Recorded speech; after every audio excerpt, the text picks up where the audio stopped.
Sa ngalan ng Ama at ng Anak at ng Espiritu Santo. Amen. Ang pagpapala ng ating Panginoong Hesukristo, ang pag-ibig ng Diyos Ama, at ang pakikipagkaisa ng Espiritu Santo naway sumainyong lahat. At sumaiyo rin.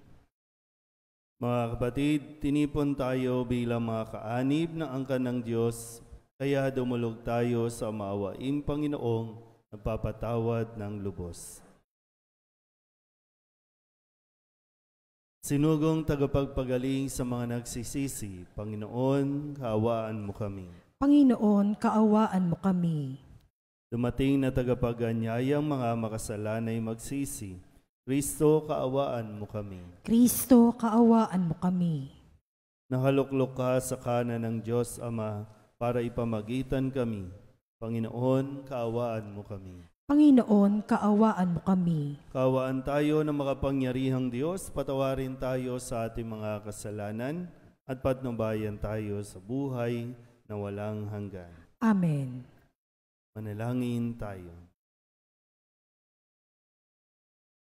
Ama naming makapangyarihan, patawarin mo ang aming mga utang sapagkat kami hindi makababayad ng lubusan, kaya't makaligtas nawa kaming tanan, pakundangan sa pagdalangin ng mahal na Birheng Ina ng Diyos para sa aming kabutihan sa pamamagitan ni Jesucristo kasama ng Espiritu Santo magpasawalang hanggan. Amen. Magsiupo pong lahat.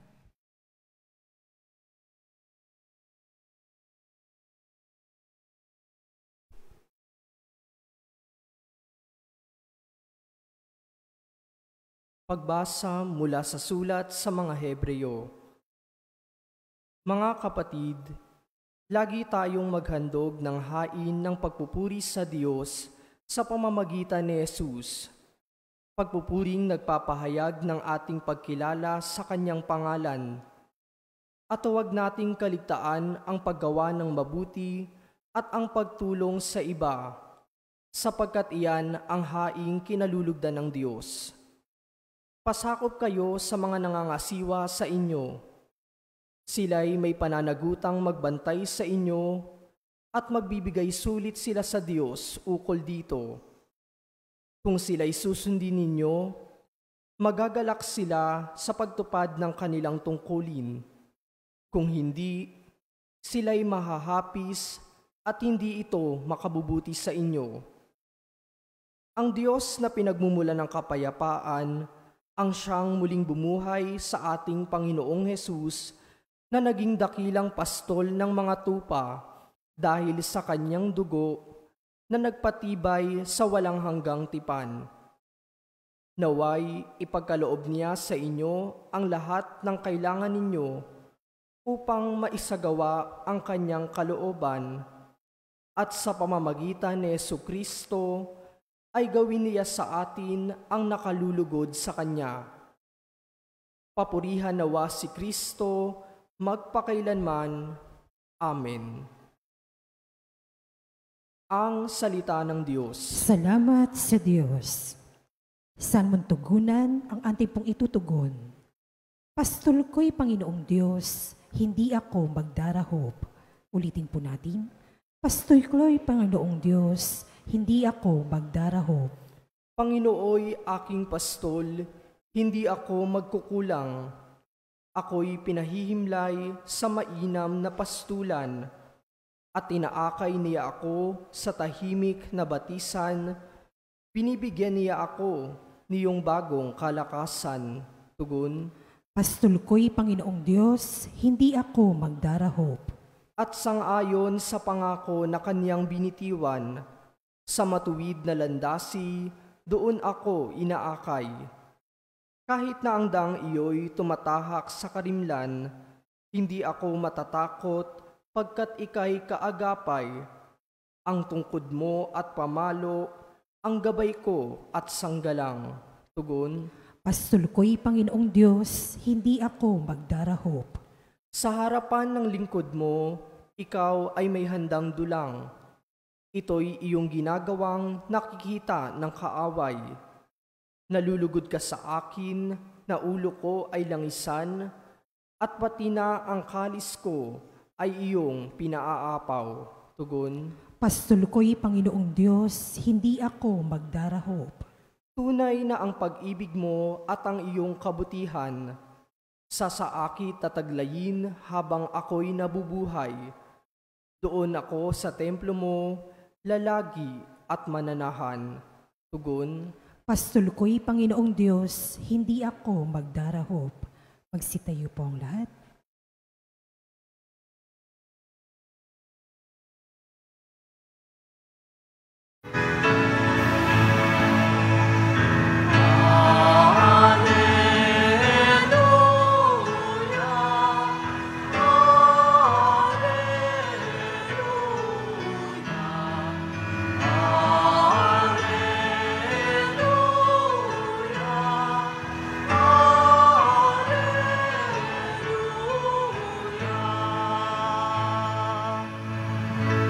Sa daigdig ay laganap,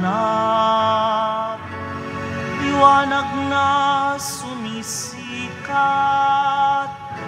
salitang buhay ng lahat.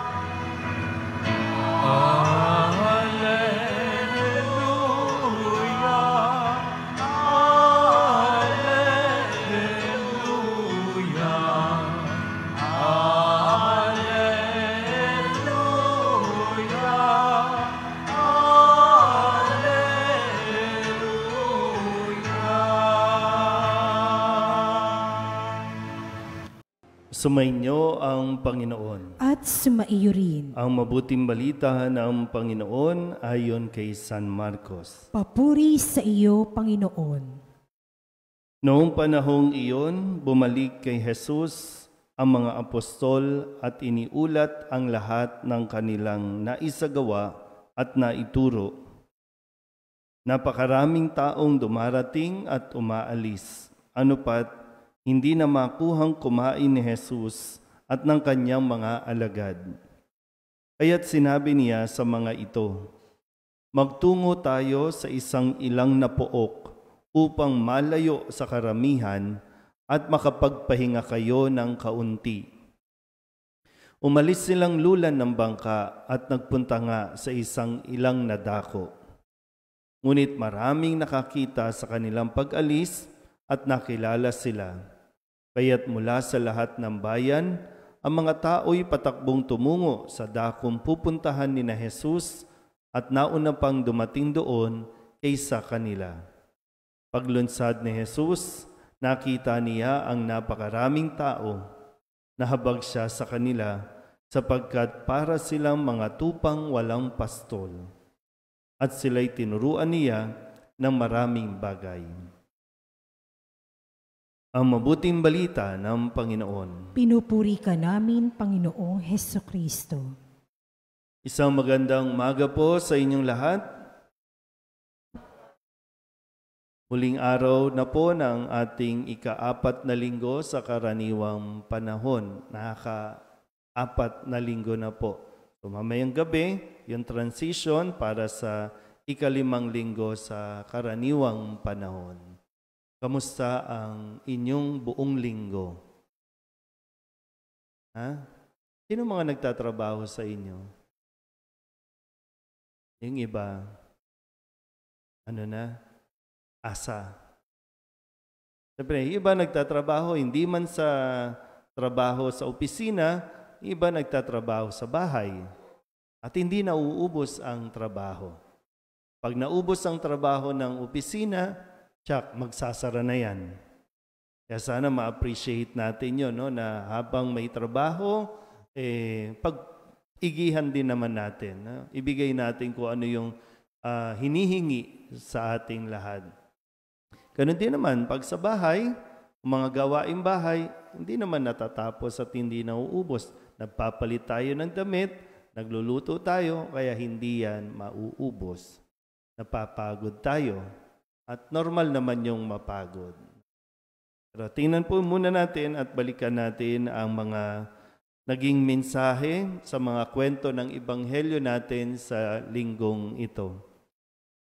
Nung Lunes, mismong ang mga masasamang espiritu ang lumapit kay Jesus at nagpahayag.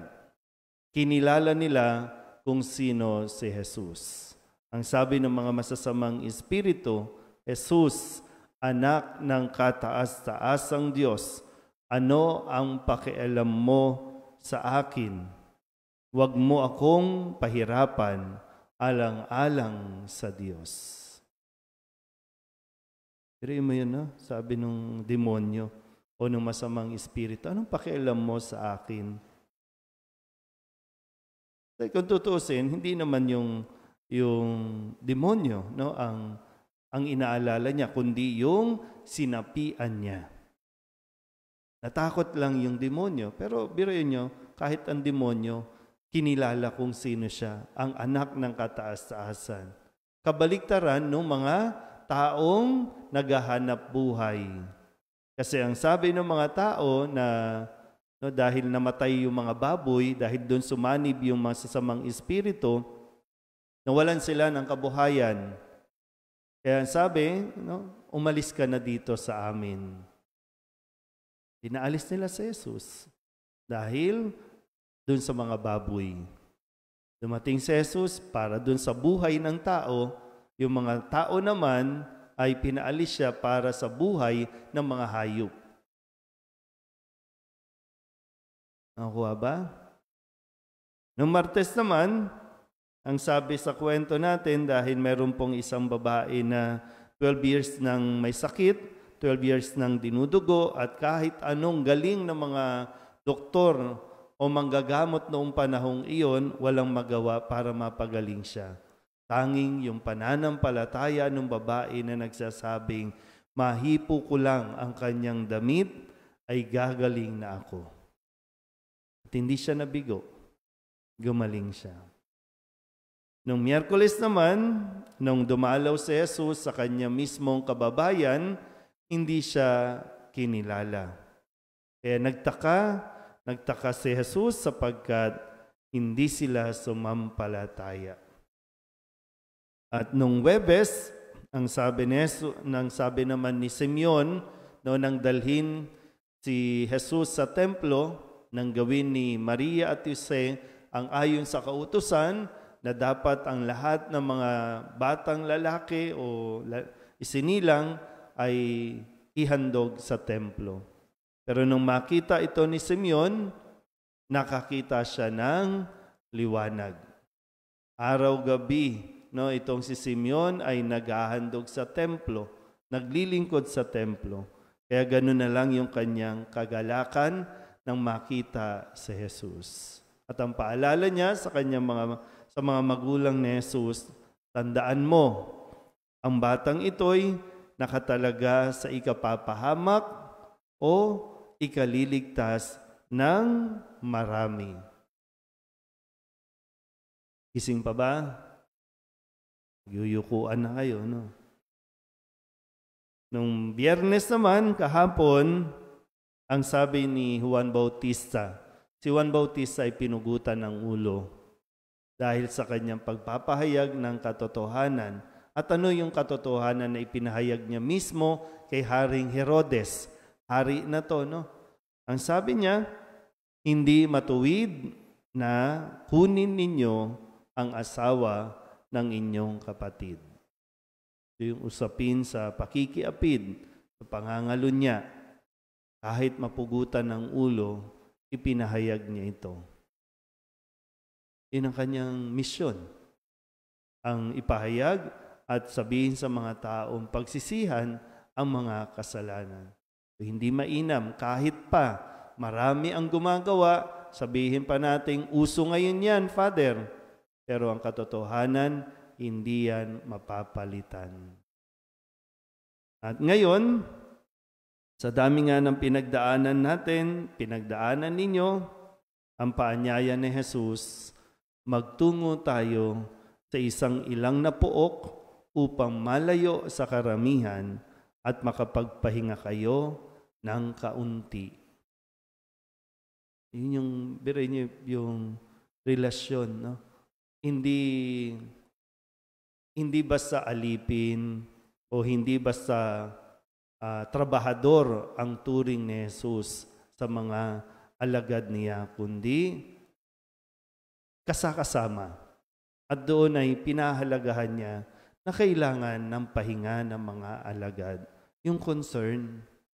Kasi sabi din, maraming taong dumarating hindi nauubos. Padami pa ng padami. Pero nakita ni Jesus yung kailangan din magpahinga ng mga alagad. Sabihin niyo nga sa katabi ninyo, kailangan mo rin ng pahinga.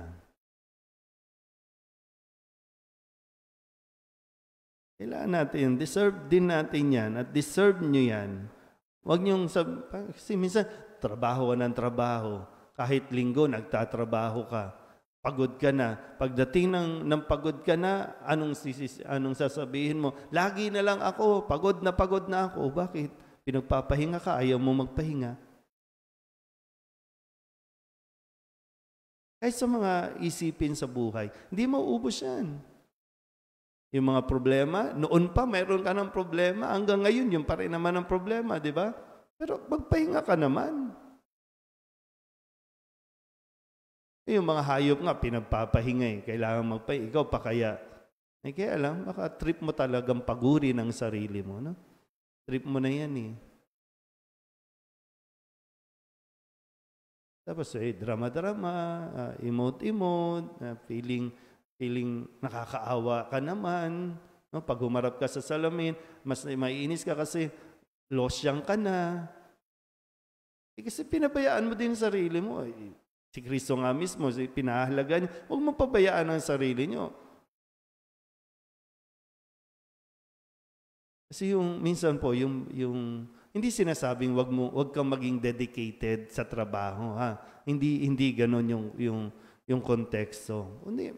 Pag sinabing oras ng trabaho, ibigay mo. Magtrabaho ka.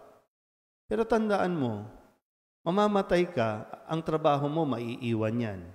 May papalit sa iyong iba. Nagagawa ng ginagawa mo. So, para lang siguro, no? Para ma-enjoy din natin yung buhay. Habang ginagawa natin, habang tayo'y nabubuhay pa, sige, gawin natin. Kaya lang kasi pag sinabayan natin ng, hindi ko alam, parang minsan ang gulo din kasi natin, Napapahinga lang tayo talaga by force. Kasi lahat na lang 24/7 bukas. Yung dating nagsasara, 'di ba, 10 PM sarado na nung COVID, naalala nyo ba? Kahit ang mga highway, yung mga station, gas station, 'di ba 10 PM sarado na? Dati hindi pag nagbiyahe ka, wow, ang tahimik na. Pinagpahinga lang muna tayo sandali. Nakaganon din sa atin. Sa mga may sakit ngayon, isang paraan din na magpahinga ka lang. Kasi pag wala nang pahinga, kawawa naman yung katawan. Lalo kang hindi magiging effective sa trabaho kung ikaw ay mahina. Samantalahin po natin, Sabado, Linggo, magpahinga. Linaw? Okay. Malinaw naman pala. Sige po. Magsitayo ang lahat.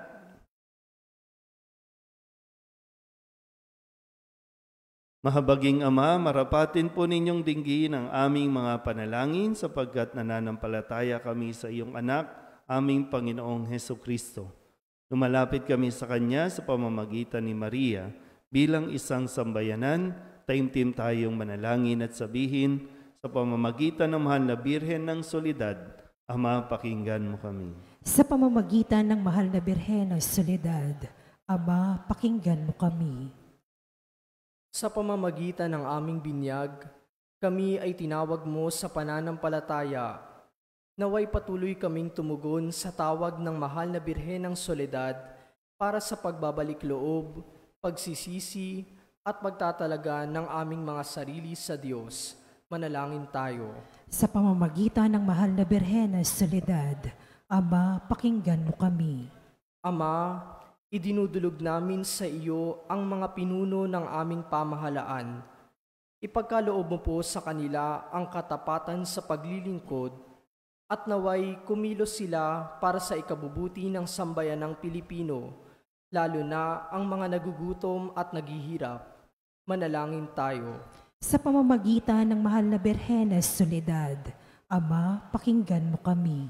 Ama, inilalapit namin sa iyo ang aming parokya, ang Nuestra Señora de la Soledad, at ang mga samahan na bumubuo nito, gayon din ang Arkidiocese ng Maynila at ang Simbahang Katolika sa bawat sulok ng mundo.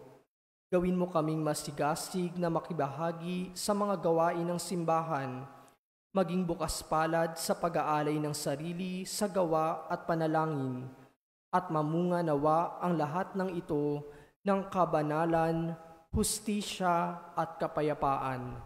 Manalangin tayo. Sa pamamagitan ng mahal na Birhenes Soledad, Ama, pakinggan mo kami.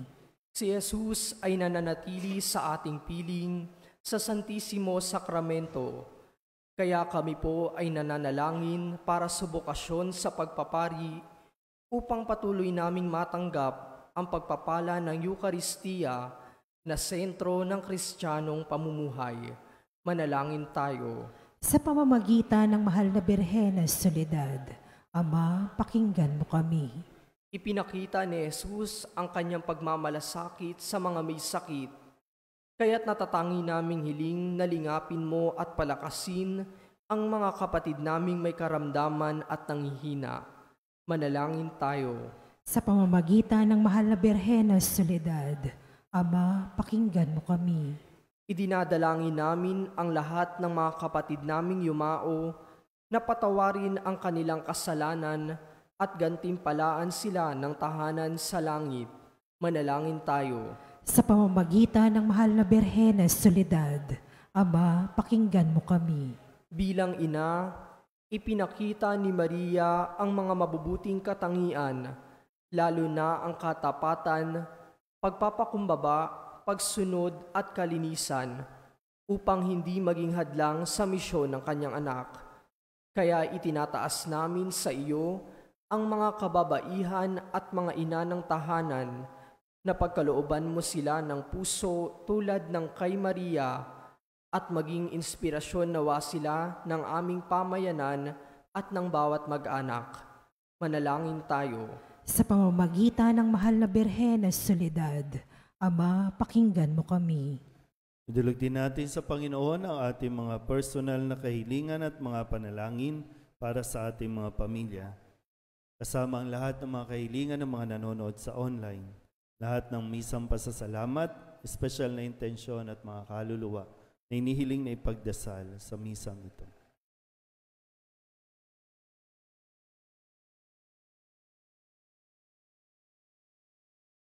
Ang lahat ng ito inihiling namin sa ngalan ni Kristo, ang aming Panginoon. Amen. Magsiupo po ang lahat.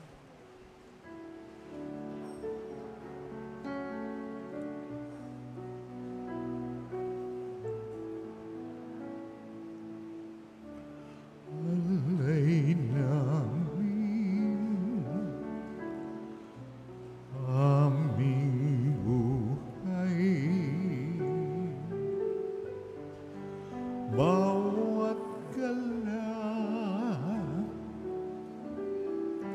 at lumbay, bawat pangarap naming taglay, sa palad mo ilalagay.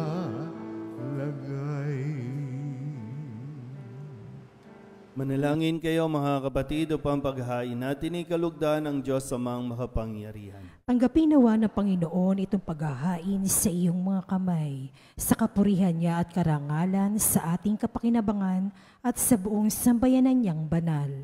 Ama naming lumikha, ang iyong nagkatawang taong anak ay tumulong nawa sa aming ginagawa upang siya na iniluwal ni Maria, nang di bumawas kundi lalo pang magpaganap sa pagkabirhen, ay magpagindapat na kalugdan mo ang aming paghahain sa ikapagpapatawad ng mga kasalanan, sapagkat siya ang Panginoong kasama mo at ng Espiritu Santo magpasawalang hanggan. Amen. Sumainyo ang Panginoon. At sumaiyo rin. Itaas sa Diyos ang inyong puso at diwa. Itinaas na namin sa Panginoon. Pasalamatan natin ang Panginoong ating Diyos. Marapat na siya ay pasalamatan. Ama naming makapangyarihan, tunay nga marapat na ikaw ay aming pasalamatan.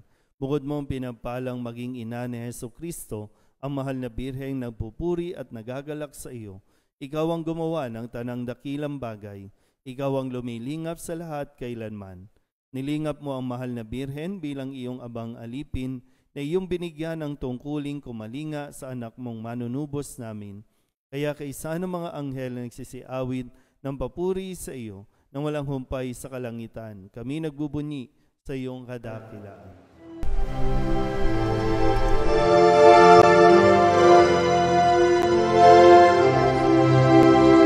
Santo, Santo, Santo, Panginoong Diyos makapangyarihan, napupuno ang langit at lupa ng kalwalhatian mo. Hosana sa kaitaasan, pinagpalang na paririto sa ngalan ng Panginoon. Hosana sa kaitaasan.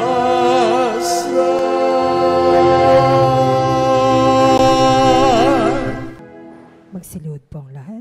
Ama naming banal, ikaw ang bukal ng tanang kabanalan, kaya't sa pamamagitan ng iyong Espiritu, gawin mong banal ang kaloob na ito upang para sa aming maging katawan at dugo ng aming Panginoong Jesucristo.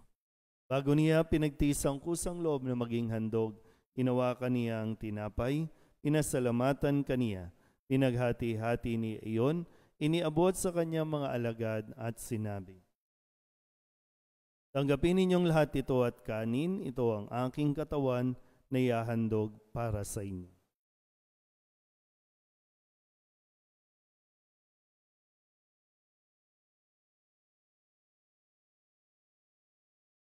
Gayun din naman nung matapos ang hapunan, hinawakan niya ang kalis, muli kaniyang pinasalamatan. Iniabot niya ang kalis sa kanyang mga alagad at sinabi, "Tanggapin ninyong lahat ito at inumin. Ito ang kalis ng aking dugo, ng bago at walang hanggan tipan. Ang aking dugo na ibubuhos para sa inyo at para sa lahat sa ikapagpapatawad ng mga kasalanan. Gawin ninyo ito sa pag-alaala sa akin."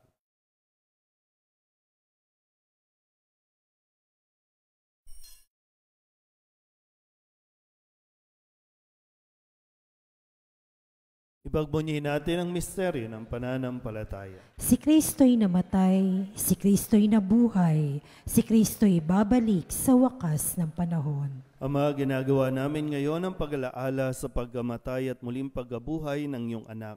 Kaya tiniaalay namin sa iyo ang tinapay na nagbibigay buhay at ang kalis na nagkakaloob ng kaligtasan. Kami napapasalamat dahil kami iyong minarapat na tumayo sa harap mo para maglingkod sa iyo. Isinasamo namin kami magsasalo-salo sa katawan at dugo ni Kristo ay mabuklod sa pagkakaisa sa pamamagitan ng Espiritu Santo. Ama, lingapin mo ang iyong simbahang laganap sa buong daigdig. Puspusin mo kami sa pag-ibig kaysa ni Francisco na aming Papa at ni Jose na aming Obispo at ng Tanang Kaparian. Alalahanin mo rin ang mga kapatid namin na himlay na may pag-asang sila'y muling mabubuhay, gayon din ang lahat ng mga pumanaw.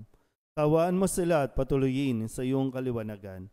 Kawaan mo at pagindapating kaming lahat na makasalo sa iyong buhay na walang wakas. Kaysa ng mahal na Birhen Maria na Ina ng Diyos, ng kabiyak ng puso niyang si San Jose. Kaysa ng mga apostol at ng lahat ng mga banal na namuhay dito sa daigdig ng kalugod-lugod sa iyo, may pagdiwang nawa namin ang pagpupuri sa ikararangal mo sa pamamagitan ng iyong anak na aming Panginoong Hesukristo. Sa pamamagitan ni Kristo, kasama niya at sa Kanya, ang lahat ng parangal at papuri ay sa iyo, Diyos Amang makapangyarihan, kasama ng Espiritu Santo, magpasawalang hanggan. Amen. Amen.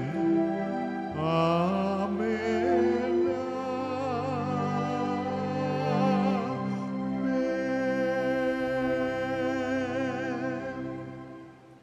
Pili naman nakagagaling na utos at turo ni Jesus sa Panginoon natin at Diyos, ipahayag natin ang lakas loob.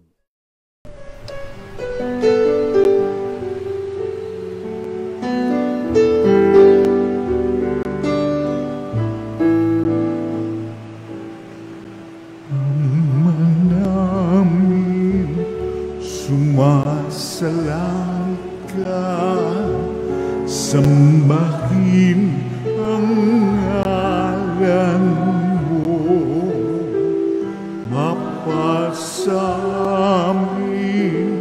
ang kaharian mo, sundin ang loob mo dito sa lupa para nang sa langit. Bigyan mo po kami ngayon ng aming kakanin sa araw-araw at patawarin mo kami sa aming mga sala para ng pagpapatawan namin sa nagkakasala sa amin, at huwag mo kaming ipagdulot sa tukso, at yadya mo kami sa lahat ng masama. Hinihiling namin kami iadya sa lahat ng masama, pagkalooban ng kapayapaan araw-araw, iligtas sa kasalanan at ilayo sa lahat ng kapahamakan. Samantalang aming pinananabikan ang dakilang araw ng pagpapahayag ng tagapagligtas naming si Hesu Kristo. Sapagkat iyo ang kaharian at ang kapangyarihan at ang kapurihan magpakailanman. Amen. Panginoong Hesu Kristo, sinabi mo sa iyong mga apostol, kapayapaan ang iniiwan ko sa inyo, aking kapayapaan ang binibigay ko sa inyo. Tunghayan mo ang aming pananampalataya at huwag ang aming mga pagkakasala. Pagkalooban mo kami ng kapayapaan at pagkakaisa ayon sa iyong kalooban, kasama ng Espiritu Santo, magpasawalang hanggan. Amen. Ang kapayapaan ng Panginoon ay laging sumainyo. At sumaiyo rin. Magbigayan po tayo ng kapayapaan sa isa't isa.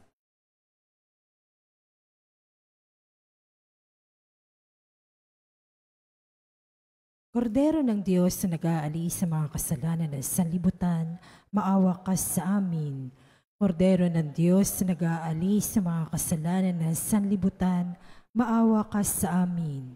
Kordero ng Diyos na nag-aalis sa mga kasalanan ng sanlibutan, ipagkaloob mo sa amin ang kapayapaan. Magsiluhod po ang lahat.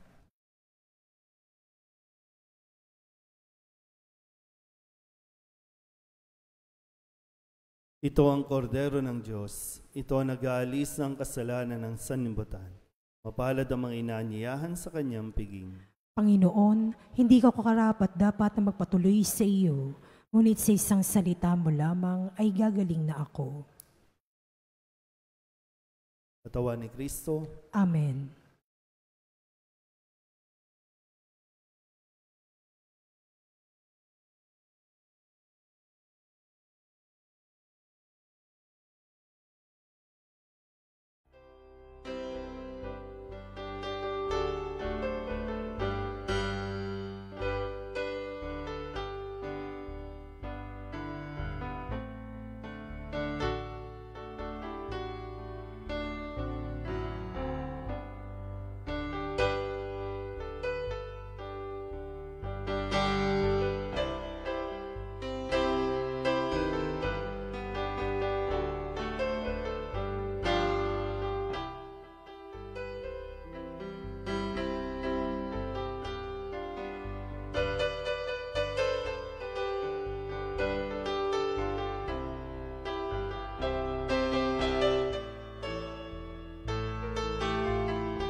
dalangin ko'y binibigkas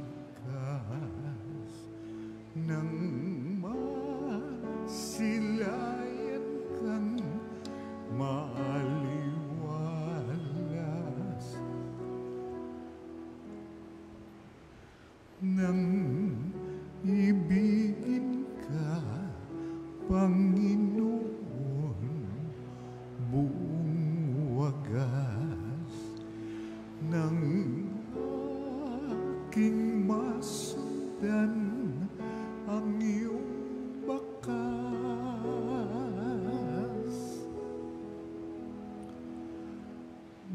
Bawat sandali hangad kita ang siyang landas.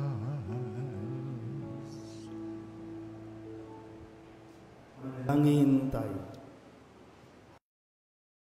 Ama naming mapagmahal, sa pagsasalo namin sa banal na pakikinabang, ang iyong kagandahang loob ay aming inihiling upang ang pagpaparangal namin sa mahal na Birhen at pagtulad namin sa Kanya ay magpagindapat na aming paglingkuran ang pagganap sa kaloob mong kaligtasan sa pamamagitan ni Jesucristo kasama ng Espiritu Santo magpasawalang hanggan. Amen. Sumainyo ang Panginoon At sumaiyo rin. at pagpalain kayo ng makapangyarihang Diyos, Ama at Anak at Espiritu Santo. Amen. Tapos na ang banal na misa, humayo tayo sa kapayapaan ni Kristo. Salamat sa Diyos.